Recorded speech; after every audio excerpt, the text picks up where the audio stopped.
Radio Soda, Radio Tirana, Radio Shkupi, Radio Mali Zi, Pak Kufi.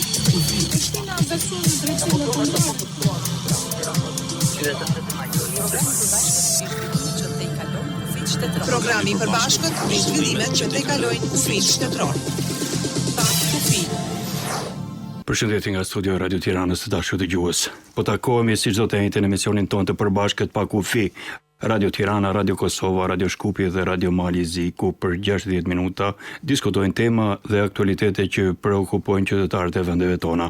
Këtu nga studio Radio Tiranës një përshëndetje nga unë Jaho Margjeka. Sot kemi zgjedhur të diskutojmë për radion.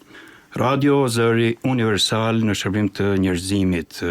Kjo në kuadër të ditës botërore të radios që është nesër më 13 shkurt. Do të flasim pra për disa realitete të radiofonisë shqiptare sot, por edhe për atë se radioja mbetet një nga mjetet më të fuqishme dhe më të qëndrueshme të komunikimit në historinë e njerëzimit dhe në kuadër të ditës botërore, siç thash, ne do të reflektojmë mbi rolin e saj si zë universal në shërbim, po të njerëzimit, që nga shpika e saj radio ka kapërcyer kufi gjeografik, kulturor dhe gjuhësor, duke u bërë një urë lidhëse mes komuniteteve dhe kombeve. Ajo ka informuar, edukuar dhe argëtuar brezet të tërë, duke qenë e pranishme si në kohë paqeje, ashtu edhe në kohë krizash. Për të bashkëbiseduar për këtë realitet, sot kemi një panel të ftuarish këtu në studion e Radio Tiranës. Unë jam me zotin Xhelil Aliu, gazetar, regjisor, ish drejtor i Radio Tiranës. Zoti Aliu, faleminderit shumë që erdhët sot në Pa Kufi. Faleminderit që më ftuat në shtëpinë time e nderuar Jaho.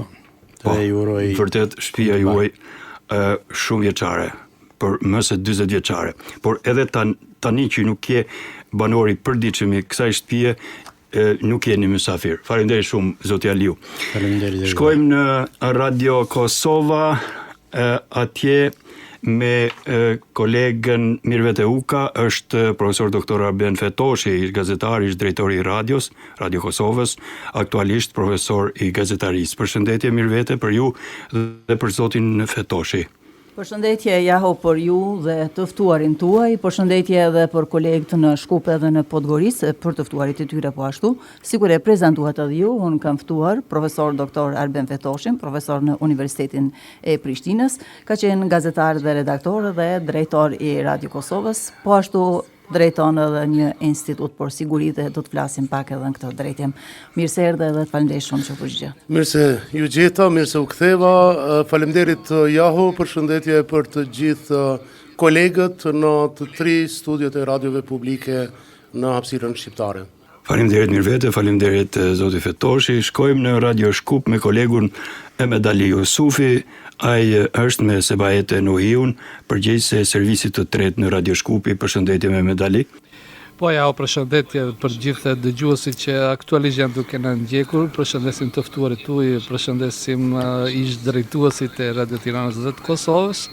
Vetëm një korrigjim të vogël, e ftuara im sot është përgjegjëse e servisit të tretë këtu në Radio Shkup, Sebajete Nuhiu. Sebajete Sebi, unë thëmë shkurtimisht më mirë, kështu mirë se erdhe në shtëpinë tënde edhe tonët përbashkët. Të nderuar dëgjues, mirë se u gjejmë në këtë edicion të veçantë të emisionit Pa Kufi në ditën ndërkombëtare të radios. Për të përshëndetje një herës për të gjitha studiot, përshëndetjet e përzemëta shkojnë të ju vetëm për dëgjuesit tanë këtu në vend, por edhe për ata që na ndjekin për te kufive, po në Kosovë, Shqipërinë, Maltëzi dhe kudo që fjala shqipe dëgjohet. Faleminderit. Ja. Faleminderit Mehmet Ali, faleminderit të ftuarës suaj, zonjës Nuhiu.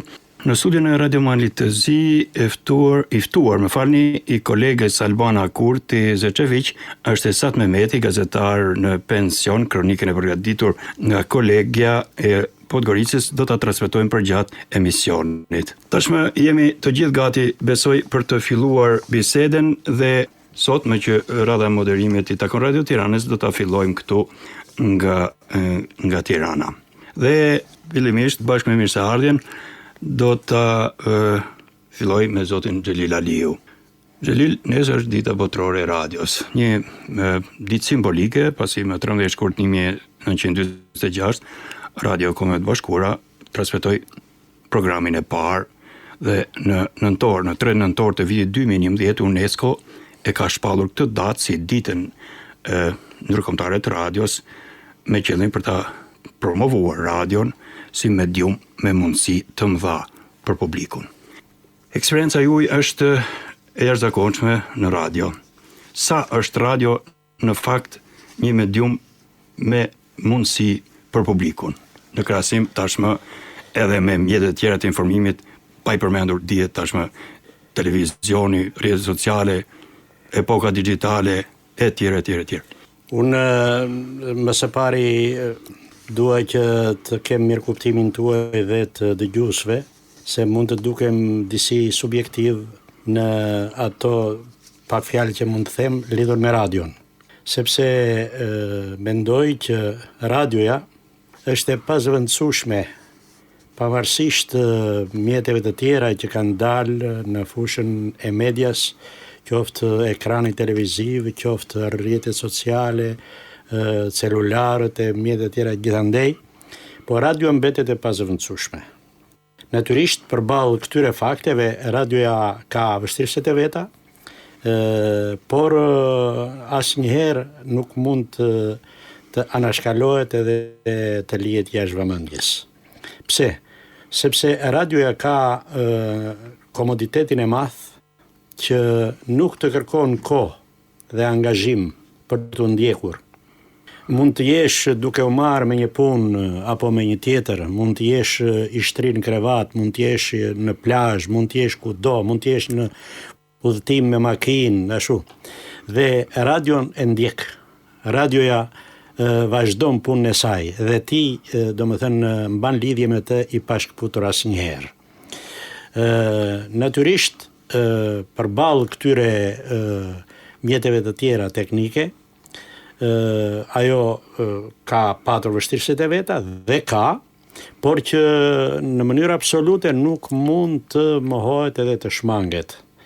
Sepse radioja, duke nisur që nga zanafilla e saj, që në 1893 mos gaboj, Nikola Tesla që bëri provën e parë të radios, e pastaj 3 vjet më mbrapa, pastaj që mori, domethënë, atë formën e një radio të mirëfill që transmetoi, e në vazhdimsi radioja ka qenë dhe mbetet një nga mjetet e komunikimit më popullore dhe më të përhapura. Po zoti Xhelil, si ka ndikuar radio në periudhë të ndryshme historike, duke pas parasysh burimin e informacionit, edhe në kohë krizash, emergjencash, në kohë lufte e tjerë.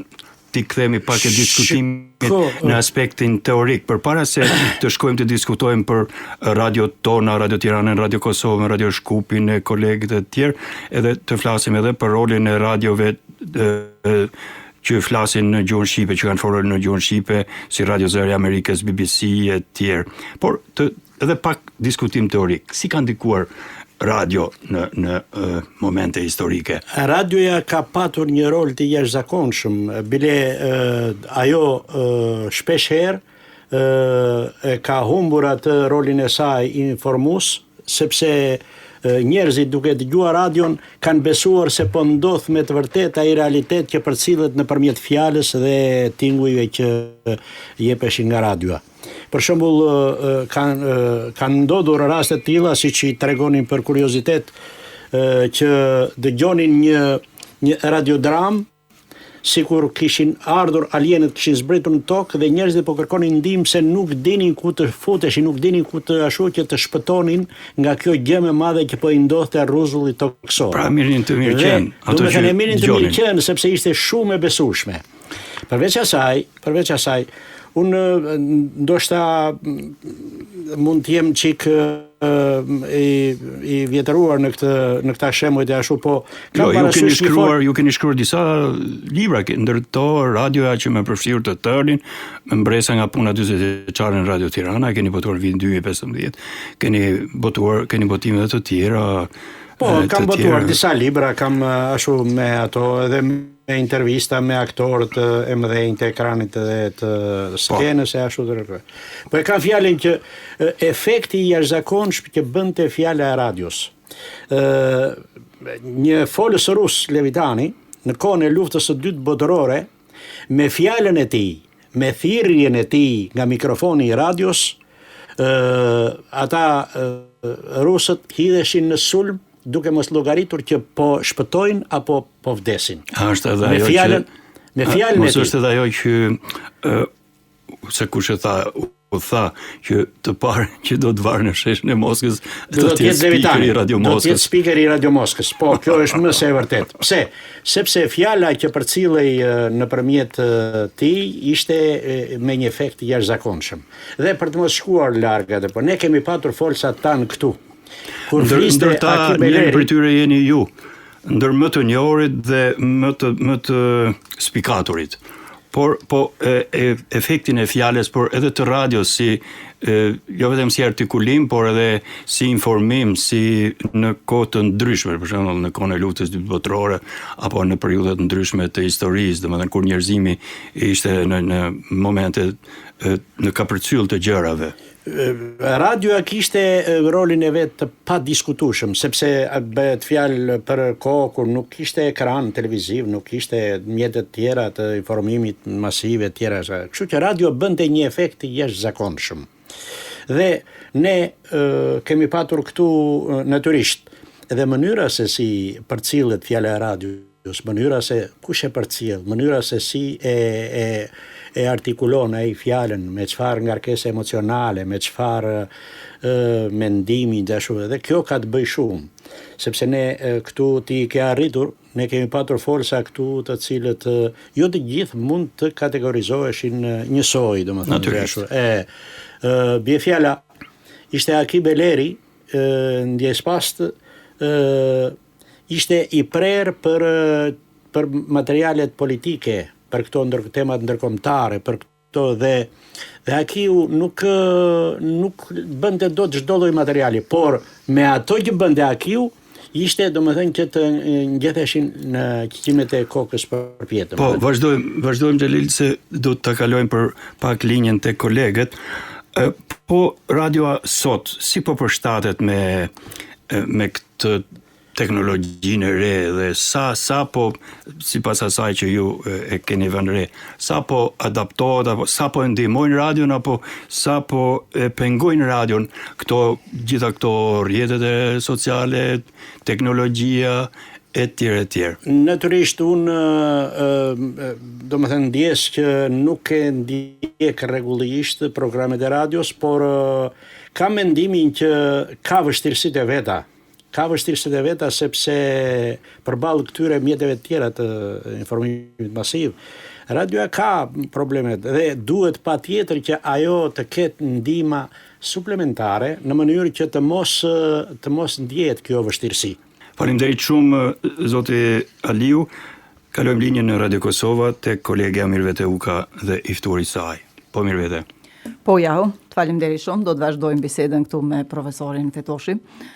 Profesor Arben, keni punuar si gazetar më pas redaktor dhe keni menaxhuar Radio Kosovën si drejtor i saj. Aktualisht jeni profesor i gazetarisë, po të njëjtën kohë drejton edhe një institut sigurie. Unë do doja që ti gërshetojmë të gjitha përvojat tuaja profesionale sot në këtë bisedë për radion, sepse ndryshe ka qenë gazetaria dhe radio në kohën kur ju keni filluar si një djalë i ri, edhe pse i ri jeni akoma, por megjithatë keni një karrierë. Tani vitet po shkojnë në qartë, Mirvete, më lejo që të shpreh edhe një herë kënaqësinë që jemi bashk, nuk po mund të jemi shumë shpesh. Natyrisht radio është parazgjithash emocion. Pra është një format mediatik i cili ka njohur rënjet dhe ngritjet e veta gjatë historisë, dhe meqense në Tiranë shëtit pak më shumë nga historia e kësaj media, unë do doja që ta fokusojmë vëmendjen të sfidat aktuale me të cilat përballet media sot dhe misioni i gazetarisë si i tillë në kontekstin e përplasjeve gjeopolitike dhe përdorimit medjes si armë, sepse mendoj që radio i ka përparësitë e veta që të ndërmarrë një mision të ri për të mbrojtur të vërtetën, për të mbrojtur integritetin e hapësirës informative në shoqëritë tona, kundrejt fushatave të dezinformimit dhe sfidave që lidhen me inteligjencën artificiale, për shkak se këtë vit kjo është tematika që ka shpallur UNESCO për ditën ndërkombëtare të radios. Dhe mbi këtë bazë mendoj që fokusi i kolegëve të radios edhe në hapësirën shqiptare, por edhe përtej do duhej që të ishte një rol i ri përplotësues i mjedisit mediatik të vendeve tona për të kundërshtuar, neutralizuar dhe për t'i shërbyer në mënyrën më të mirë të mundshme informimit të drejtë të qytetarëve për shkak të përballjes vazhdueshme dhe shumë intensive me propagandën, dezinformimin dhe format e tjera të manipulimit që vinë prej agjendave armiqësore. Pra, sot jo vetëm media dhe integriteti i informacionit është i sulmuar, sot edhe demokracia është e sulmuar dhe duke pas parasysh faktin që shoqëria sot nuk jeton me mediat, por jeton në medje, pra ka teori të reja sot që ngren çështjen për ta kuptuar se sa hegemone është mjedisi mediatik me revolucionin digjital sot në shoqërinë njerëzore. Mendoj që radio me specifikat e veta, me natyrën e saj të veçantë, duke pas parasysh rolin e folësit, duke pas parasysh përmbajtjen e programeve që prodhon, ndoshta jo në mënyrë të drejtë për drejtë që të të kryej funksionet e organizatave të fact-checking, por të jap më shumë hapësirë zërave të ndryshëm, të shërbej më mirë komunitetit, ta mbroj të vërtetën edhe në qoftë se atë e denoncojnë media të tjera, organizata të tjera, në mënyrë që të shërbej sa më mirë qartësisë së audiencës vetë dhe qartësisë së qytetarëve se si duhet i qasen mediave sot në kontekstin digjital. Për shkak se ajo që ka mbetet sfidë për të gjitha shoqëritë, në veçanti për shoqëritë tona që jemi pak më të pazhvilluara se sa ato me demokraci të konsoliduara në botën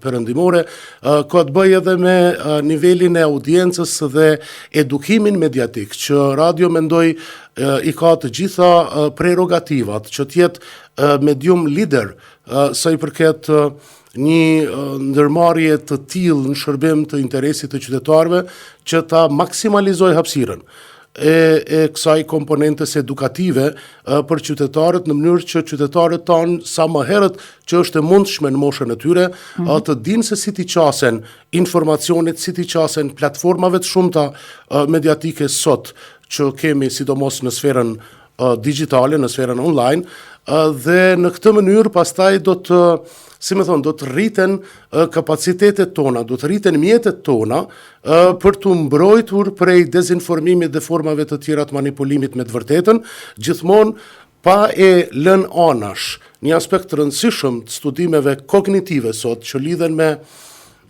aspektin epistemik për të vërtetën dhe që njihen me konceptin e post-truthit në studimet e medias, ajo që është postmodernia në fushën e sociologjisë, e që në kontekstin e studimeve të medias i referohet efekteve që kanë prodhu platformat digjitale në kuptimin e asaj që janë information bubbles, që janë echo chambers, dhe që nënkuptojnë predominimin e informacioneve mashtruese të cilat korespondojnë me pritjet, besimet dhe paragjykimet e audiencës, pra të përdoruesve, dhe që mund të rrezikojnë njohjen e të vërtetës për shkak se pastaj njerëzit mbeten brenda kësaj echo dhomës EHO, pra EHO së dhomës, duke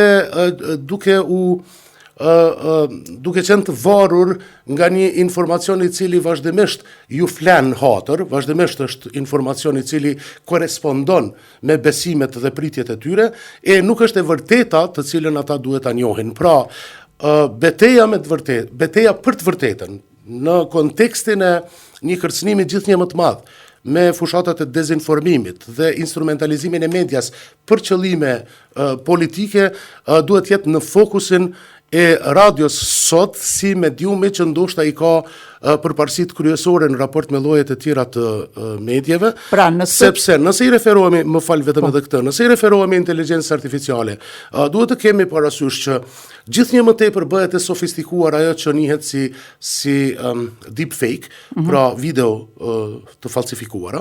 Gjithnjë më tepër ne jemi dëshmitar të një prodhimi informacioni masiv dezinformues në kuptimin e tekstit, mirë po në qofse do t'i referohemi vazhdimisht radios dhe komunikimit me radion, atëherë duke qenë se folësit e radios ne i njohim, lidhemi me ta, duke qenë se programi i radios i ofrohet audiencës nëpërmjet zërave të gjallë, zërave unik, zërave të identifikuar, i ngushton, i mbyll hapësirat e manipulimit me informacionin për raport me audiencën, dhe kjo është përparësia unike që mendoj që në qoftë se drejtuesit e radiove do ta kishin parasysh kontekstin aktual, do të mund të shërbenin më së miri, në qoftë se sepse u përmend nga Tirana dhe roli historik i radios si medium, mirë, por nuk duhet të harrojmë që gjithashtu gjatë luftës së dytë botërore edhe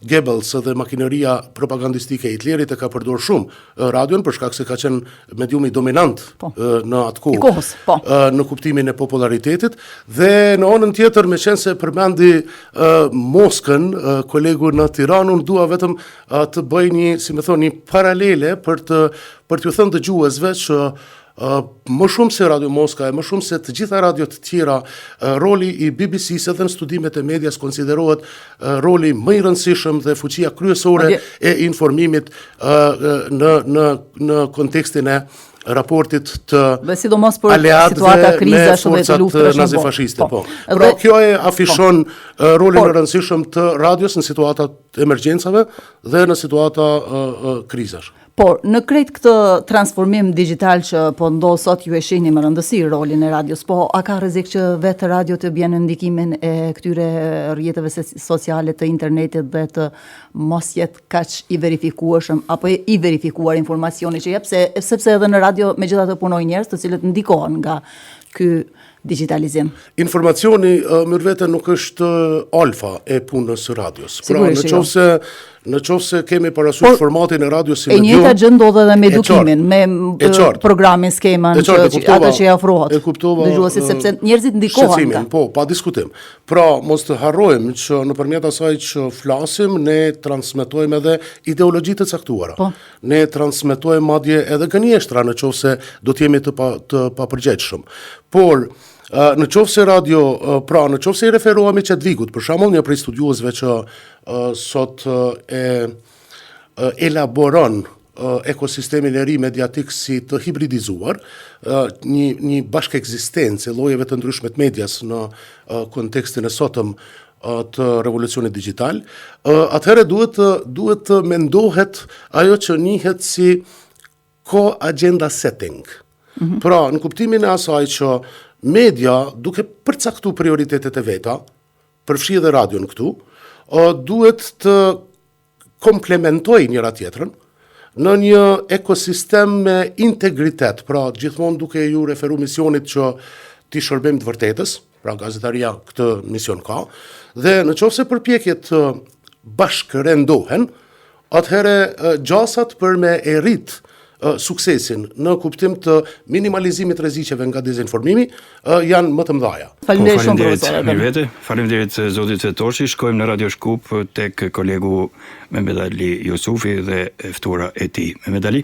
Faleminderit Jaho. pa mos humbur kohë, do mundohem që të jem sa më shkurt në atë, si thua, nëse mund të bëj një rezume, u fol për historikun e radios, rëndësinë, domethënë gjithë ato manualet e gazetarisë, sa që ka qenë e rëndësishëm për një vend të dihet se çfarë ndodh vendi tjetër dhe ka qenë radio e parë ndër mediumet dhe këtu është vlera edhe e Radio Shkupit që manifestoi jo më larg se një javë 81 vjetorin. Sebi kemi një histori interesant, kemi gjëra shumë të veçanta, siç është arhiva, ka pasur një zhvillim, si thua, shumë interesant edhe sfidat aktuale me, siç po potencua dhe Radio Kosovë, me inteligjencën artificiale, me edukimin mediatik, me rolin që duhet kemi që është shumë dimensional dhe mbi gjitha se si ne ta shfrytëzojmë atë besueshmërinë që e kemi, atë dimensionin shumë i fuqishëm shpirtëror, miqësinë që kemi krijuar me ato që na dëgjojnë në 81 vjet, nuk është pak, kjo është një rëndësi e zakonshme për Radio Shkupin, duke pasur parasysh faktin që në kohë caktuar ka pasur luftë, ka pasur shumë gjëra dhe ne është dashur të zëvendësojmë shumë institucionet dhe jo më larg se një javë një artist shumë i madh provoi të gjej një këngë në Radio Shkup që e kanë realizuar themi viteve 70-80. Fillet e para. Shumë signifikative kjo. Po, ky emision i kushtohet ditës së zërit që informon dhe që bashkon dhe ka përcen çdo distancë. Dhe mbi gjitha, në këtë ditë simbolike ne flasim për historikun e zhvillimin edhe të ardhmen në Radio Son, por mbi të gjitha flasim për misionin ton të mbetemi zë i besueshëm dhe i afërt për secilin prej neve. 81 vite nuk janë pak, ka qenë Radio Shkupi ka qenë, është dhe do të jetë gjithmonë mediumi i informimit, por edhe i ruajtjes së gjuhës shqiptare, sidomos, dhe mbi gjitha identiteti ton shqiptar.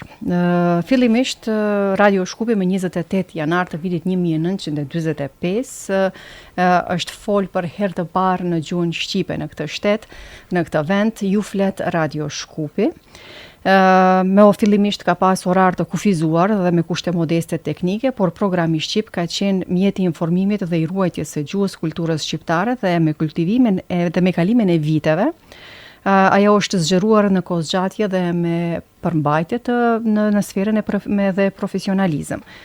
Në dekadë Radio Shkupi në gjuhën shqipe, programi në gjuhën shqipe, si jemi edhe në pjesën e hierarkisë Radio Shkupi, programi servisi i tretë, programi në gjuhën shqipe, ka qenë burimi besueshëm, promotori kulturës, e cila edhe vazhdon dhe do të vazhdojë edhe më tej, muzikës shqiptare, siç e thekët ju për pjesën e ruajtjes së arkivave tona që kemi, çdo artist ka kaluar në këto lavirintet e këtij institucioni dhe hapësirë për debat, arsim dhe identitet. Sot, përveç transmitimit tradicional, në valët FM, programi dëgjohet edhe online, duke arritur dëgjuesit brenda, duke arktuar dëgjuesit brenda dhe jashtë vendit. Pra unë them se radio ka qenë gjithmonë urë komunikimi mes nesh, ajo nuk nje kufi geografik, politik apo kohor, nje vetëm lidhjen me dëgjuesin dhe zërin ton. Si që është rasti tani i projektit ton me emisionin Pa Kufi, që është autostrada e parë që lidh të gjitha vendet dhe që zëri shqip jehon përtej çdo kufi. Po, një komponent shumë e rëndësishëm që besoj që do mbetet aktuale, ne flasim për besueshmërinë dhe ato, si të thuash, ato besnikët, po themi ato miqtan tradicionalisht dhe ato sfidat moderne që mund të ketë radioja, për shembull në për të gjitha shkollat, duke filluar edhe për fillore dhe prej në shkollë mesme, duan ta kenë si lëndë veçantë se si qytetarët brezave të rinj dhe më të mosh më bien prej fake news, lajmeve të rrejshëm, spekulimeve, propagandës ndryshe, sepse po punohet shumë për ato. Po siç u tham prishin edhe sidomos nëpërmjet inteligjencës artificiale shumë video abuzohet me ato dhe ne jemi në ato dilemat duke qenë edhe profesionist, a është e vërtet kjo apo jo? E si mund të sfidojmë këto fenomen? Pas themelimit dhe pas frazës ju flet Radio Shkupi, radio është rritur me studio dhe me staf profesional, ku në vitet e 50 dhe 60 ka qenë burimi kryesor i kulturës, muzikës dhe informacionit, veçanërisht në kohën kur pak media të tjera kanë ekzistuar. Dhe gjatë kohës së pas luftës, radio ndihmoi në forcimin e identitetit kulturor të gjuhës dhe të traditës dhe meritjen e teknologjisë që tani është shtuar në transmetimet satelitore, interneti dhe programet multimediale, duke u zgjatur edhe përtej kufive të zakonshme.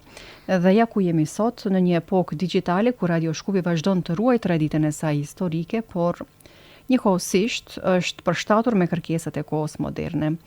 Programacioni jon sot përfshin lajme të përditësuara, emisione kulturore, muzikë, debat dhe programe informative që pasqyrojnë zhvillimet shoqërore, politike dhe kulturore të vendit tonë.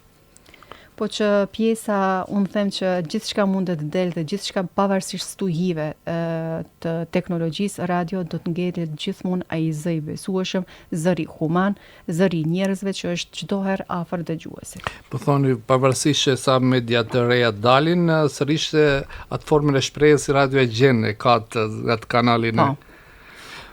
Gjithsesi të Unë them edhe njëherë se ne jetojmë në epokën e digitalizimit ku platformat online ndryshojnë shpejt mënyrën e konsumimit të përmbajtjeve. Ne jemi radio shtetërore dhe gjithmonë jemi munduar të ruajmë atë pjesën e originalitetit, të merret lajme, të jemi, sepse ne kemi të jesh gazetar është edhe një lloj përgjegjësie që ta audiencën ta informosh pavarësisht shpejtësisë se sa arrin lajmi, duhet kesh përgjegjësi të thuash edhe të vërtetën, sepse ne luajmë atë pjesën e edukimit mediatik. Edhe pse mediat të tjera konkurrojnë për vëmendje, si TV-t, rrjetet sociale dhe me video apo të ashtu quajturat tani këta reelsat e shkurtëra që po mbizotrojnë në tregun mediatik, radio ruan afërsinë dhe spontanitetin me dëgjuesin dhe përvesoj fort se radio ka një avantazh që asnjë teknologji nuk e zëvendëson dhe zërin e njerëzve dhe besimit. Po, sidomos jemi të sfiduar me shumë media të reja që janë komerciale dhe ne nuk e kemi këtë. Domethënë ne duhet të fokusohemi te aspekti edukativ fundit. Po. Unë mund lidhemi tek pjesa e sfidave që i kemi, përshtatja me platformat online, sidomos servisi ynë i tretë programi në gjuhën shqipe Radio Shkupi. Përshtatja me platformat online, zhvillimi i aplikacioneve dhe podcasteve ndoshta kërkon pak më shumë kohë dhe investime teknike, gjë që tek neve këtu e kemi pak më problem shkaku i teknikës së vjetër, por ne si staf jemi të gatshëm gjithmonë të gatshëm dhe të qëndrojmë çdo herë në hap me kohën, por pavarësisht kësaj, ne gjithmonë kujdes të veçantë do t'i tregojmë, pavarësisht se jemi të gatshëm, gjithmonë kujdes të veçantë do t'i tregojmë balancimet midis traditës dhe inovacionit, konkretisht vlerave kulturore, por edhe eksperimentime me formate të reja, pse jo. Dhe them edhe njerë me plot bindje se radio nuk vdes, ajo ndoshta evoluon gjatë viteve, por e ardhmja e saj është tek interaktiviteti dhe integrimi i teknologjisë, pa e humbur lidhje njerëzore me dëgjuesit, thjesht mbetet gjithmonë pranë qytetarit. Sebi do t'i kthehemi sërish në pjesën e dytë, ndoshta për stafin, sepse Radio Shkupi karakterizohet me shumë njerëz të rinj dhe ato që kontribuan gjatë dekadave, ne i mbajmë mend, por vërtet i kemi si thua një specifik që jemi gjithë të ri dhe kjo si thua është elani për të bërë ndryshim. Po, faleminderit Medali. Faleminderit edhe zonës Nuiu. Është momenti të transmetojmë kronikën e kolegëve të Radio Mali të Zi, të cilën e ka përgatitur Albana Kurti Zečević, e cila ka të ftuar Esat Mehmetin, gazetar në pension. Ta ndjekim. Përshëndetje kolegë të nderuar, përshëndetje dhe ndëgjues të emisionit Pa Kufi. Edhe ne në Radio në Malit të Zi pashkangjitemi temës Radio Zëri Universal në shërbim të njerëzimit në kuadër të ditës botërore të radios. Pyetjeve tona do i përgjigjet gazetari tashmë në pension i Radio Ulqinit, Esat Mehmeti. Përshëndetje. Përshëndetje dhe mirë si u gjej ju, stafit dhe gjithë dëgjuesve juaj.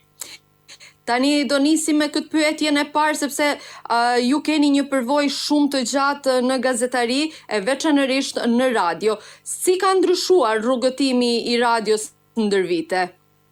Faleminderit. Edhe një herë përshëndetje. Pra me rastin e 13 shkurtit, që është dita ndërkombëtare e radios, sot radio vazhdon të jetë një nga mjetet më të rëndësishme në komunikimin dhe arktimin, duke ofruar një gamë të gjerë për të gjitha moshat.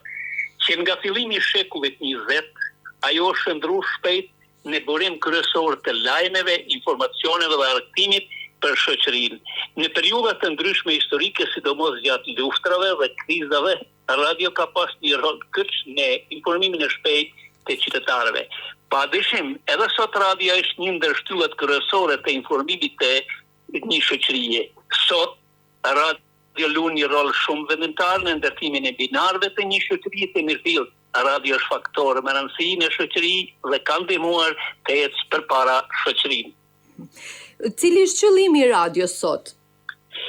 Qëllimi parëshor i radios sot është informimi i mirë, i shpejtë dhe objektiv.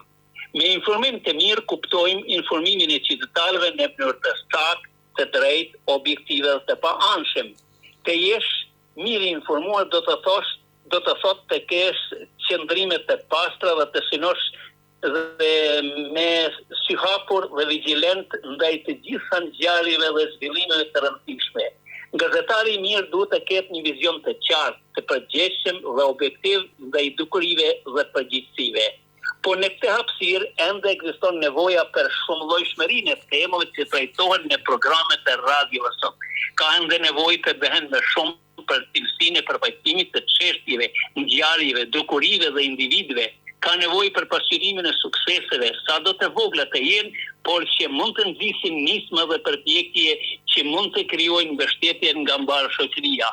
Radio sot me një vizion modern dhe me një punë të palodhur mund të bëjë edhe gjëra të mëdha.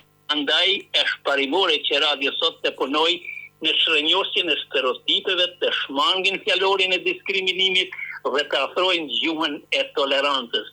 Mirë po, vështirësitë financiare me të cilën përballen mediat e përgjithshme sot janë arsye kryesore për cilësinë e tyre. Sot shumë stacione radiofonike me mangësi teknike dhe profesionale nuk arrin të tërheqin sa duhen vëmendjen e publikut. Si ndikon radio në informimin dhe edukimin e shoqërisë? Paskon edhe më parë se radio është faktor i rëndësishëm në shoqëri. Roli i radios në informimin dhe edukimin e shoqërisë mbetet thelbësor. Radio luan një rol të rëndësishëm në informimin dhe edukimin e shoqërisë që ndihmon në rritjen e nivelit të dijes dhe të vetdijes qytetare. Ajo përmes informacioneve, emisioneve informative, kulturore dhe edukative ndihmon në përhapjen e njohurive të reja dhe promovimin e vlerave shoqërore, ndihmon në rritjen e vetdijes qytetare dhe atë kombëtare. Përmes debateve, investimeve, intervistave dhe emisioneve tematike, radio nxit mendimin kritik dhe diskutimin shoqëror. Gjithashtu radio luan një rol të rëndësishëm në promovimin e gjuhës së pastër, kulturës dhe traditave kombëtare, duke kontribuar në edukimin e brezëve të ri dhe forcimin e identitetit shoqëror e kombëtar. Radio sot luan një rol të rëndësishëm në ndryshimin dhe përmirësimin e opinionit shoqëror në lidhje me imazhin e një individi, grupi apo shoqërisë në përgjithësi. Në këtë mënyrë, me një përkujdesje më të madhe, radio mund të arrijë të ndryshojë sjelljet, qëndrimet, normat dhe vlerat që përcaktojnë dhe ndikojnë në shoqërinë tonë. Po mediat në gjuhën shqipe në Malë të Zi, cili ndikim kanë? Edhe këtë pyetje të më përgjigjeni shkurt. Duhet theksu se mediat në gjuhën shqipe në Malë të Zi kanë një përparim pozitiv, por është e pamjaftueshëm. Malizi është mjedis multikulturor, por nuk ka modelin e vetë të zhvillimit kulturor sa duhet dhe si duhet si vendet e tjera demokratike. Këtu duhet thënë pasur hapur se strukturat përkatëse të institucioneve kulturore në shkallë vendi, fituar binje se nuk kanë fare preokupim për këtë çështje, andaj dhe çështja ekzistuese ndaj kulturës dhe popullit pakistan është gjithë për kujdesje institucionale. Kështu duhet gjetur alternativa që duhen të jenë në favor të kulturës tonë.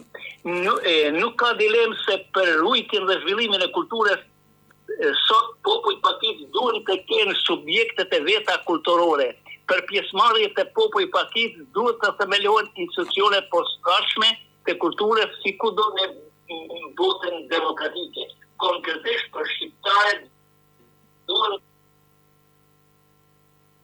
të themelohet qendra kulturore shqiptare në Maltëzi, vetëm në këtë mënyrë mund të kemi pluralizëm kulturor dhe demokratizimin e vendit në praktik. Kolega jonë Esahmet Mehmeti, unë ju falenderoj shumë për intervistën edhe kontributin edhe në gazetari e në veçanërisht në radio për vitet të tëra. Suksese! Faleminderit edhe ju, mirë dëgjofshim. Ju uroj ditën botërore të radios dhe të vazhdojmë të punojmë misionin ton me dashuri dhe përkushtim. Nga Podgorica, Albana Kurti Zečević.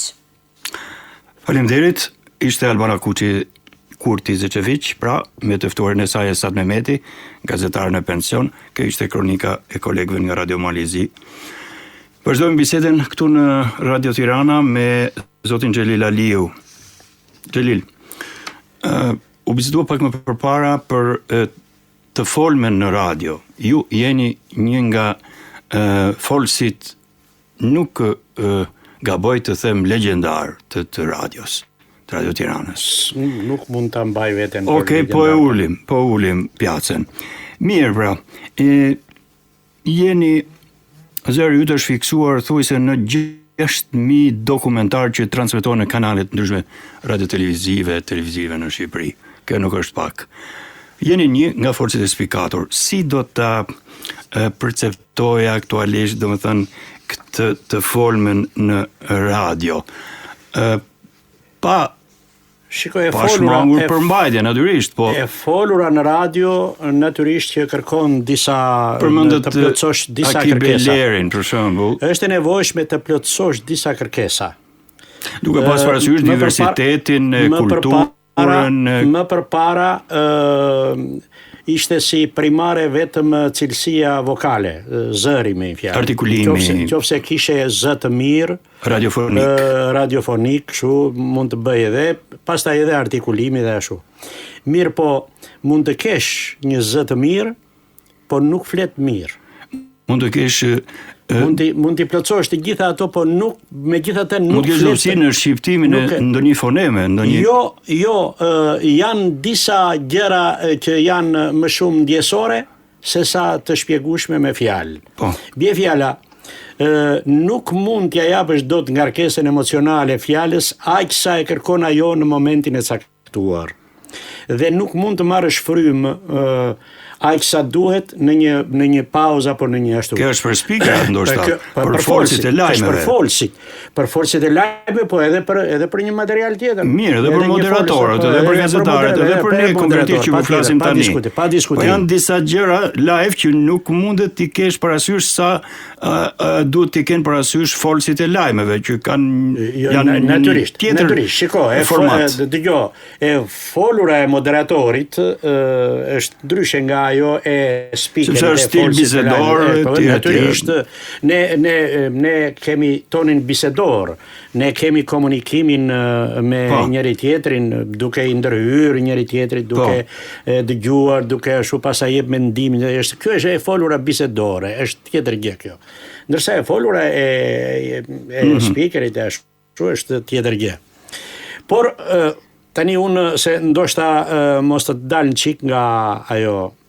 Jo. Teksa ndikja këta kolegët nga Shkupi, nga Kosova, nga Malizi, më kthehet memoria pas në kohë. Ishte një kohë kur ne kishim dëshirë që të komunikonim me një kolegë tonin në Prishtinë. Apo në Shkup, apo në Maltëzi. Kishim dëshirë të komunikonin. Ishte shumë e vështirë. Pse? Sepse nuk lejohej që të dëgjonin programet e njëri tjetrit. Dhe po sjell një shembull, domethënë pa dashur të harxoj shumë kohë, shkoi teatri popullor, shkoi në Prishtinë me çfaqe. Dhe Sulpitarka, i madhi aktor Sulpitarka, në një moment po pinte kafe me disa nga ata miq kosovar atje dhe ashtu. Në orën 12:20 lokali u boshatis dhe Sula mbeti vetëm. Edhe Sula u çuditi, i tha atij kamarerit, "More, ç'a ndodhi?" tha. Tha, "Çfarë thaj?" "Po pse u larguan ata?" "Ku janë njerëzit?" "Po ikën, tha, se do dëgjojnë radion." "Ç'a radio, ma?" dëgjoj në Radio Tiranën heroizmi i popullit tonë shekuj. Atë emision e keni bërë ju për shumë vite. Jo, e dëgjoni në mënyrë të organizuar, sepse nuk i lejonin që ta dëgjonin kështu siç e dëgjojnë. Dhe duke kujtuar këtë, sot them shqyr që ka arritur kjo ditë, që ne i dëgjojmë apo na dëgjojnë kolegët në Maltëzia, në Shkupa, në ato dhe komunikojmë me njëri tjetrin në mënyrë të lishme. Po, në çdo emision ne zoti Aliu flasim për bashkëpunimin e ndër shqiptar. Është jashtëzakonisht e rëndësishme. Është jashtëzakonisht e rëndësishme dhe unë e vlerësoj shumë këtë gjë. E vlerësoj shumë. Lidhur me temën dhe me ashtu, unë them që vërtet se e përmendën edhe kolegët, radio sot ka vështirësitë e veta për ato arsye që thamë, ka sfidat e veta. Por megjithatë, radio nuk duhet që të shmanget nga mbështetja e saj në ato 3 shtylla kryesore mbi të cilat funksionon. Radio duhet të funksionojë duke patur parasysh informimin, edukimin dhe argëtimin. Të 3 këto janë shtylla mbi të cilat ngrihet dhe funksionon radioja. Jo vetëm radio, po çdo media, po sidomos radio. Ruajtjen e pastër të gjuhës së bukur. Ruajtja e pastër. Siç e tha edhe kolegja e ftuar në mënyrë absolute. Domethënë në qoftë se radioja respekton normat dhe rregullat, ashtu siç u vendosa rregullat e drejtshkrimit që në 72-shin kongrese dhe vëllezërit kosovar ishin të parët partizan që domethënë e përkrahën dhe filluan ta aplikojnë direkt atje. Kjo është e domosdoshme në çdo kohë. Po, gjitha mjetet e informimit në gjuhën shqipe zbatojnë standardin e shqipes. Është e domosdoshme ndër shqiptar. Dhe aq më tepër sot, ta përmbyllim. Ku shqiptarët janë të 4 anë të rruzullit dhe ka radio lokale, ka radio private në kudo në Amerikë, në Australi, vetëm Shqipëri janë rreth 70. Në Shqipëri janë rreth 70. Kështu që radioja mbetet, domethënë në çfarëdo situate mbetet një nga institucionet kryesore të informimit të publikut dhe që duhet patjetër të mbahet e të ndihmohet. Ju falenderoj shumë zoti Xhelil Aliu sot për kontributin. Në Pakufi ishte hera e parë që në erdhët, shpresoj t'ju kemi përsëri. Faleminderit shumë. Kalojmë në Radio Kosovë te kolegja Mirvete Uka dhe i ftuari i saj profesor Arben Fetoshi. Po ja. Profesor Arben, disa studime thonë se 70% e popullatës në botë dëgjojnë radion. Mirë po, këto lidhen kryesisht me rastin e situatave emergjente, kur bie dhe energjia elektrike, ose të krizave të ndryshme qoftë për shkak të ngjarjeve natyrore apo edhe të luftrave, dhe më shumë shihet si mundësi e njerëzve të cilët nuk kanë qasje të vazhdueshme në internet.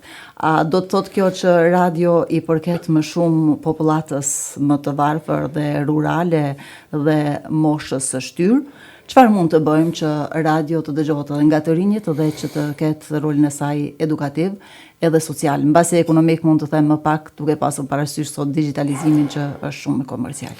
Historia e gjatë dhe shumë e pasur e radios Mirvete natyrisht që i lë vend sot që në kuadër të shënimit të ditës radios të evokohen edhe emrat njohur, edhe trashëgimia që ka ky medium në vendet tona, sepse me qenë se e dëgjova pak më herët që u përmend edhe një historik i transmetimeve radiofonike, Radio Kosova, ka fillu për herë të parë në vitin 1942 në Prizren.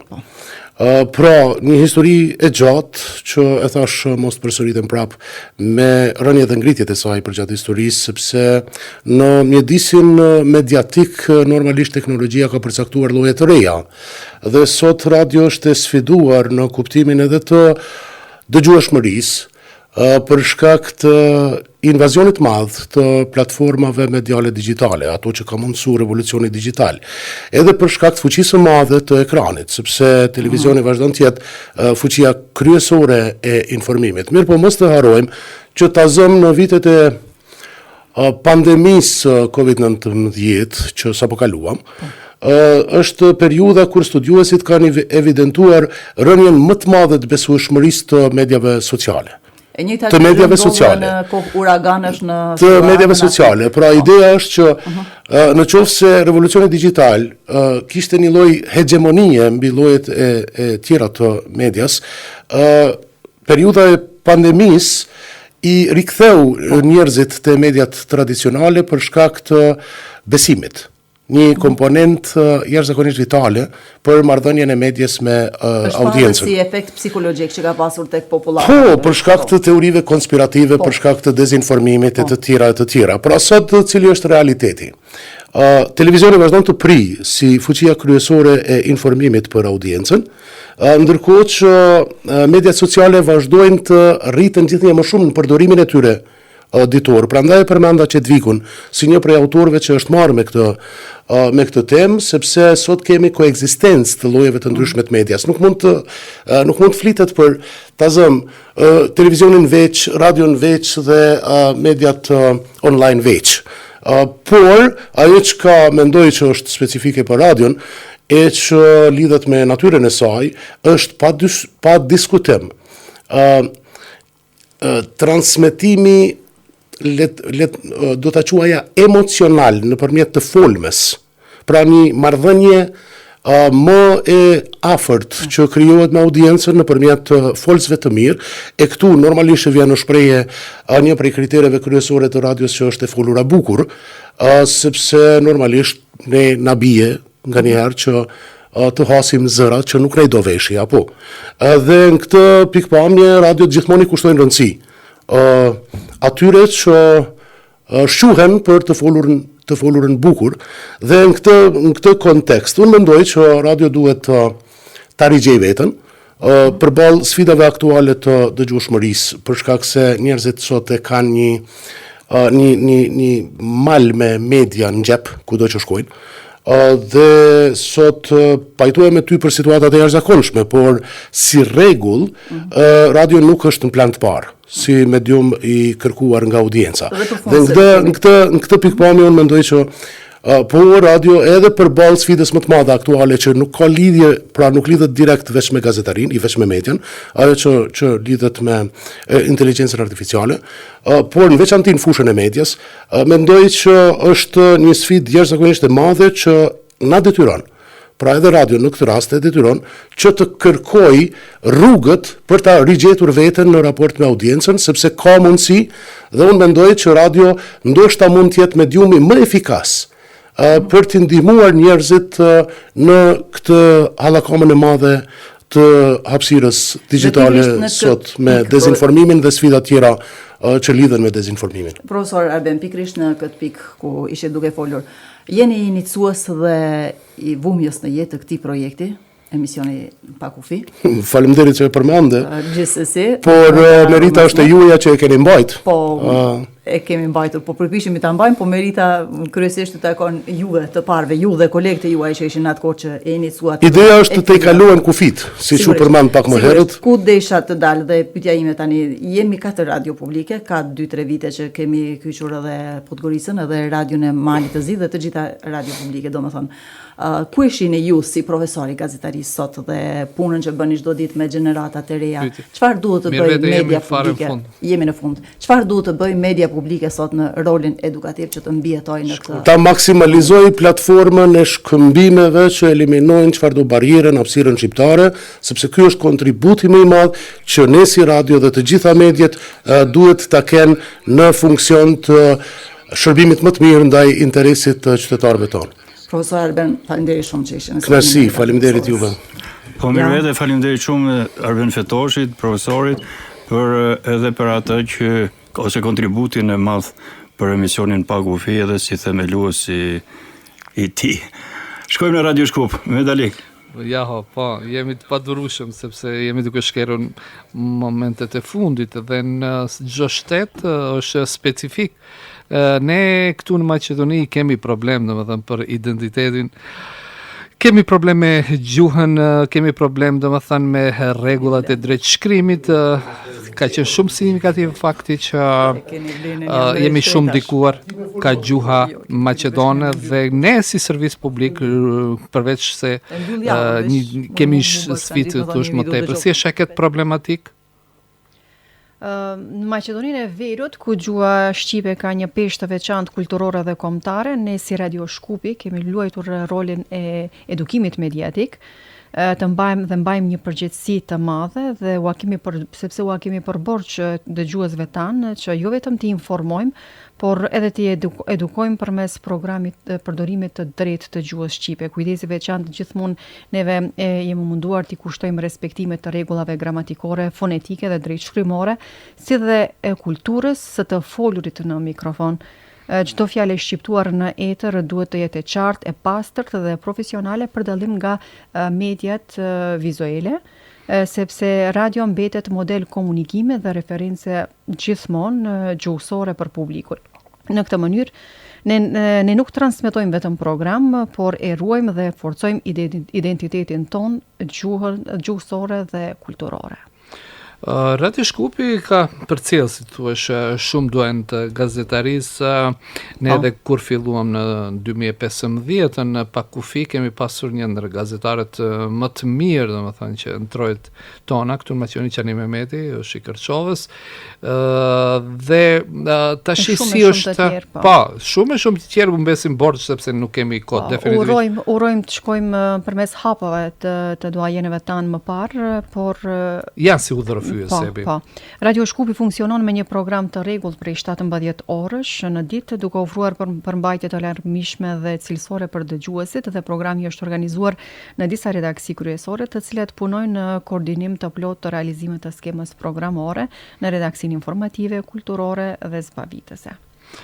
Pasi që jemi në fund, u mundova që të jem pak më e shkurt. Sa më e shkurt, por kemi për shumë sende për diskutuar mbase. Si redaktore përgjegjëse, prioriteti im dhe i gjithë stafit mbetet cilësia, profesionalizmi dhe respekti ndaj dëgjuesit, dhe në këtë ditë të veçantë urojmë që Radio Shkupi të vazhdoj edhe më tej të mos shuhet kurrë zëri i saj, të modernizohet dhe të mbetet gjithmonë zëri i besueshëm për publikun. Gëzuar edhe një herë të gjithë kolegave që janë në sferën e fushës së mediave, këtë përvjetor të suksesshëm dhe suksese të pafundme për vitet që vijnë. Faleminderit që ndave kohë për në Pakufi.